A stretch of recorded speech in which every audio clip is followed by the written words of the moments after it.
Bienvenue sur la chaîne Emissario Unidos da Luz. Si vous aimez cette histoire d'expérience de mort imminente, pensez à l'aimer et à vous abonner à la chaîne. Commençons maintenant par l'histoire. Je suis arrivé aux urgences de l'hôpital local, sachant que mes symptômes étaient révélateurs d'une insuffisance cardiaque congestive. Après avoir effectué un ECG, j'ai été transféré dans un hôpital équipé pour effectuer un pontage coronarien.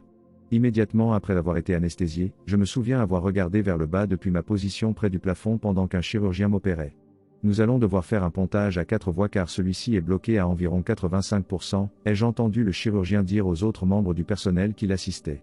En écoutant son évaluation, j'ai commencé à ressentir une étrange sensation à l'arrière de ma tête, et sans savoir comment, j'ai senti qu'il y avait quelque chose de mal dans le fonctionnement de mon cerveau dans cette zone. En levant les yeux, j'ai vu ce qui semblait être un être masculin qui émanait un amour et une préoccupation infinie pour moi. L'homme, qui mesurait près d'1,50 m, portait une blouse blanche, un pantalon et une chemise, ainsi qu'une cravate blanche. Ses cheveux étaient également blancs et il avait le teint légèrement bronzé. Ses yeux étaient d'un bleu plus bleu que celui que j'ai jamais vu. L'être semblait avoir environ 45 ans et un physique sain et svelte. J'ai également remarqué une autre version de moi-même debout derrière l'homme en blanc. J'ai également considéré une deuxième version de moi-même, debout à 8 pieds devant l'homme vêtu de blanc. Tu as le choix. Tu peux rentrer à la maison avec moi ou tu peux retourner dans ton corps. Que veux-tu faire ? A demandé l'être en blanc à la version de moi-même qui se tenait devant lui. Dans cette expérience surréaliste, qui semblait se produire en dehors du temps, j'ai regardé l'autre version de moi-même derrière l'être en blanc tout en observant une troisième version de moi-même en train de regarder mon corps se faire opérer. Alors que je regardais mon corps sur la table d'opération, il m'est venu à l'esprit qu'il ne serait plus jamais le même en raison de la AVC thrombotique dont j'ai souffert pendant l'opération. Alors que je me lamentais, j'ai senti une force extrêmement puissante et aimante m'appeler à retourner chez moi, dans le royaume supérieur.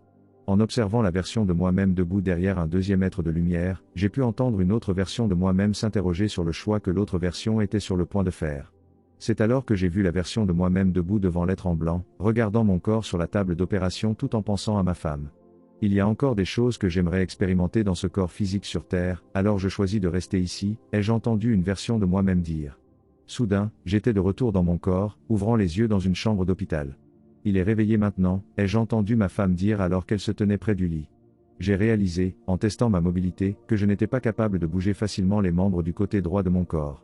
Après m'avoir examiné au cours des jours suivants, un neurologue m'a expliqué que des blocages dans les vaisseaux sanguins situés dans la partie postérieure du cerveau et dans les régions responsables du mouvement moteur étaient la cause de la paralysie. Après des semaines de thérapie physique, j'ai pu à nouveau marcher pendant de courtes périodes, en boitant légèrement. Des semaines plus tard, au moment de quitter l'hôpital, je me demandais encore ce que j'avais vécu pendant mon expérience hors du corps. J'avais une certaine compréhension des questions spirituelles, mais je n'avais jamais étudié le sujet des expériences de mort imminente. Après mon EMI, j'ai appris l'existence d'un être de lumière connu sous le nom d'accueil spirituel, un être qui escorte l'âme supérieure ou l'être supérieur jusqu'à sa demeure dans le royaume supérieur. En lisant à ce sujet, il m'est venu à l'esprit que l'homme vêtu de blanc, avec lequel je communiquais pendant mon EMI, était l'un de ces êtres, et j'ai appris que le but de l'accueil est d'aider l'âme supérieure à s'adapter à la vie dans le corps spirituel. J'ai également appris qu'il y a des moments prédéterminés dans la vie d'une personne où on lui donne le choix de rentrer chez elle ou de continuer à vivre dans le corps physique. En réfléchissant à tout ce qui s'est passé pendant mon EMI, j'en ai déduit que c'était mon moi de 5e dimension, ou supérieur, qui regardait mon corps de 3e dimension sur la table d'opération, tandis qu'un aspect encore plus élevé de ma conscience, peut-être de 10e ou de 15e dimension, se demandait si mon moi de 5e dimension choisirait de rentrer chez lui ou de rester dans l'expérience corporelle sur Terre. Depuis mon EMI, j'ai compris que vivre de manière multidimensionnelle signifie être conscient que l'on existe consciemment dans plusieurs dimensions de conscience simultanément.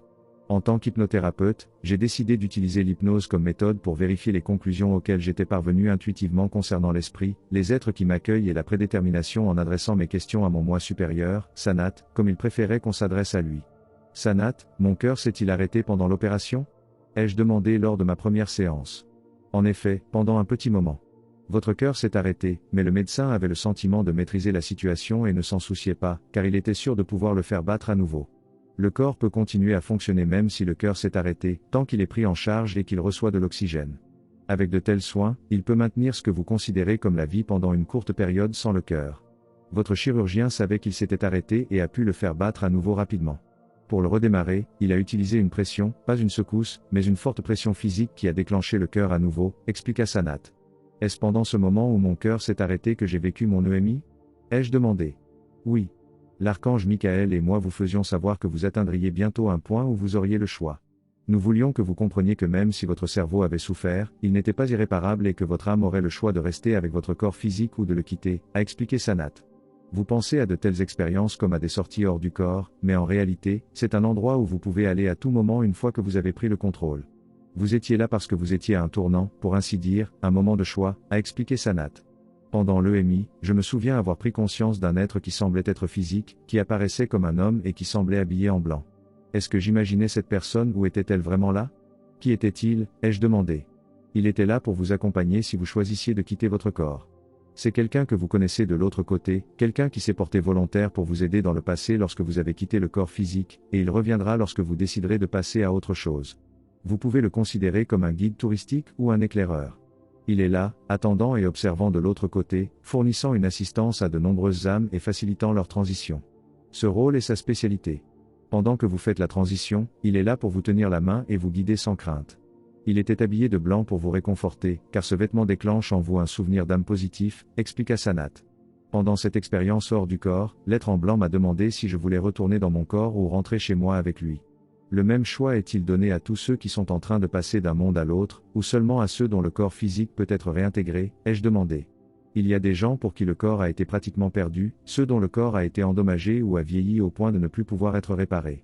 Ces personnes n'ont pas le choix qui vous a été donné pendant votre EMI. Pour eux, il n'y a pas d'autre choix que de continuer. Cependant, si votre corps peut vous soutenir plus longtemps et que vous souhaitez retourner travailler davantage, vous avez le choix de retourner dans votre corps ou de rentrer chez vous, a expliqué Sanat. Pendant l'aube, j'étais conscient que je me tenais derrière et à gauche de l'agent d'accueil. Derrière lui, j'ai observé une autre version de moi-même qui regardait mon corps. Quelle partie de ma conscience se tenait derrière l'agent d'accueil et m'observait sur la table d'opération, ai-je demandé à Sanat. On vous a présenté ce que signifie la multidimensionnalité, ou la capacité d'observer sous de nombreux angles différents. Ces multiples instances de vous représentent les différents niveaux, aspects et perspectives de la conscience. La partie de vous qui observait le corps de près est l'aspect de votre essence d'âme qui est profondément ancré dans le corps physique et qui est utilisé pour maintenir, contrôler et habiter ce corps. C'est cette partie de la conscience qui observe simplement et ne fait pas partie du physique. C'est cet aspect du soi qui communiquait avec l'être que vous appelez l'accueillant, celui que vous appelez votre moi supérieur, et celui avec lequel vous vous trouvez en train de parler en ce moment, expliqua Sanat. C'est donc vous qui parliez avec l'accueillant, demandai-je. Oui. C'était, en fait, Michael et moi, car, en tant que guide, Michael est toujours présent et disponible. À ce moment de crise, Michael était très proche de vous, et j'étais avec lui. À un niveau encore plus élevé que votre moi supérieur se trouve l'essence de votre âme, cet aspect du soi reconnu par la signature énergétique ou la vibration. C'est l'aspect du soi qui représente la partie de conscience la plus élevée de vous. C'est l'aspect auquel vous vous identifiez le plus profondément lorsque vous réfléchissez sur vous-même ou que vous vous référez à vous-même. En fait, l'essence de votre âme s'étend à Sanat, qui est représenté physiquement par David, expliqua Sanat. Je vois mon corps comme un aspect tridimensionnel du moi, alors que je vous vois comme mon moi de 5e dimension. Cependant, à un niveau encore plus élevé, il existe un moi de 7e ou 8e dimension. Ai-je raison de penser cela? Demandai-je. Oui, c'est exactement comme ça. Vous avez mentionné plutôt les aspects du moi comme une expérience de la vie à partir d'un point de vue multidimensionnel. En gardant cela à l'esprit, il est facile de comprendre depuis la perspective la plus élevée de votre conscience, que vous appelez l'âme ou votre essence, qu'elle peut se représenter dans plus d'une dimension de conscience et accéder simultanément à plusieurs dimensions à mesure qu'elle apprend, grandit et acquiert une compréhension plus profonde de ces dimensions. Vous comprenez que la conscience peut vibrer à des états d'énergie de plus en plus élevés, donnant accès à des informations qui, de votre point de vue, sont considérées comme des dimensions supérieures. On peut en déduire que ce n'est pas tant un processus étape par étape, mais plutôt l'expansion extérieure de vagues d'énergie, expliqua Sanat. Je suis vous, donc je crois que ce que j'ai vécu était en fait une expérience de mort imminente. Est-ce exact? Demandai-je à Sanat. Oui, c'était plus qu'une simple expérience hors du corps que vous avez eue. Le choix qui vous a été donné à ce moment-là était de faire ou non la transition, donc l'expérience est décrite comme une expérience de mort imminente lorsque vous choisissez de ne pas faire la transition, expliqua-t-il. J'ai entendu certains décrire ce que j'ai vécu comme étant à un point de sortie. Ces points de sortie ont-ils été choisis par mon moi supérieur ou par l'essence de mon âme avant de m'incarner sur Terre, demandai-je à Sanat. En général, oui, il existe une croyance selon laquelle nos vies entières sont prédéterminées par nos âmes, mais il est plus exact de dire que les circonstances de chaque vie particulière sont choisies pour être les plus appropriées pour que l'âme apprenne les leçons qu'elle souhaite. Il y a des moments où mourir à un jeune âge est orchestré à l'avance pour servir d'une de ces leçons. Cependant, des choix peuvent être faits lorsque la vie approche de sa fin, lorsque le corps commence à défaillir. Dans de telles circonstances, l'âme peut choisir de quitter le corps, mais quoi qu'il en soit, c'est un choix basé sur son niveau de confort avec tout ce qu'elle a appris jusqu'à présent.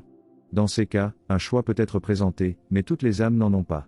Certaines vivent ce que l'on considère souvent comme une mort non planifiée, mais ce dont elles ne sont peut-être pas conscientes, c'est que leur essence avait planifié les circonstances de leur mort avant que l'événement n'ait lieu, expliqua Sanat.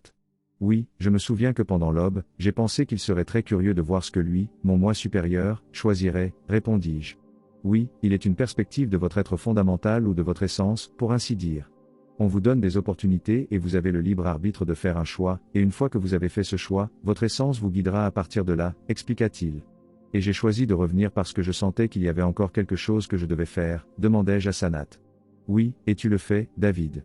N'en doutez pas, répondit Sanat. Merci, Sanat. Il y a un autre aspect de cette expérience que j'aimerais explorer. Sois supérieur du canal, j'aimerais que vous appuyez Michael pour qu'il s'avance, dis-je. Il est ici, et c'est lui, répondit mon moi supérieur. Merci d'être venu. J'étais heureux mais surpris que vous soyez là aussi, observant mon expérience de mort imminente, et je suis curieux du rôle que vous avez dû jouer, dis-je.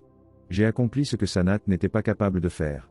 C'était plus que Sanat et moi étions là pour vous observer pendant que vous traversiez cet événement de votre vie et faisiez votre choix. Nous étions disponibles pour vous, quelle que soit votre décision. Nous vous avons tous deux offert notre force et notre réconfort à travers l'énergie de l'âme pour vous aider à vous élever au-dessus, à observer et à rester calme pendant que vous faisiez votre choix. Nous n'étions pas là pour influencer votre décision. Nous étions là pour vous faire prendre conscience que le choix vous appartenait. Je suis toujours avec vous, David, et je vous observe toujours.